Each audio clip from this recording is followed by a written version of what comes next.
कवीनां चेतोवत् नखररुचिसम्पर्कि विबुधस्रवन्ति स्रोतोवत् पटुमुखरितं हंसकरवैः दिनारम्भश्रीवत्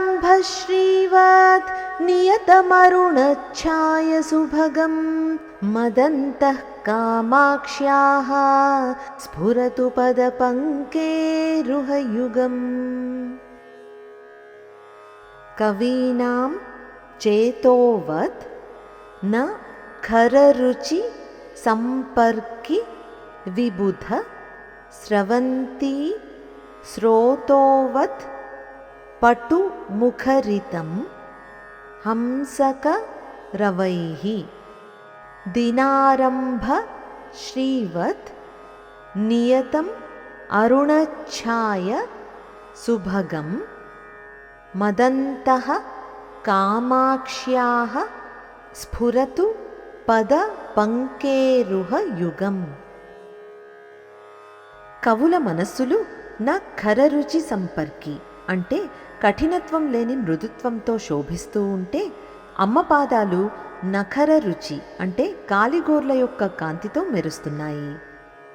దేవనది అయిన గంగా ప్రవాహం ఏ విధంగా మధురమైన హంసకరవైహి అంటే హంసధ్వనులతో కూడి సందడిగా ఉంటుందో, ఆ విధంగా అమ్మ పాదాలు కూడా హంసకరవైహి అంటే అందెల సవ్వడితో మనోహరంగా ఉన్నాయి। ప్రాతఃవేళ అరుణఛాయ సుభగం, సూర్యోదయపు కాంతి ఎంత మంగళప్రదమో అలాగే అమ్మవారి పాదములు అరుణఛాయ సుభగం సహజమైన ఎర్రని కాంతితో అత్యంత మంగళప్రదంగా భాసిస్తున్నాయి। కామాక్షి తల్లి, అంతటి మహోన్నతమైన నీ పాదపద్మాలు నా మనస్సులో నిరంతరం స్ఫురిస్తూ ఉండుగాక। ఇప్పుడు మరొకసారి శ్లోకాన్ని చదువుకుందాం।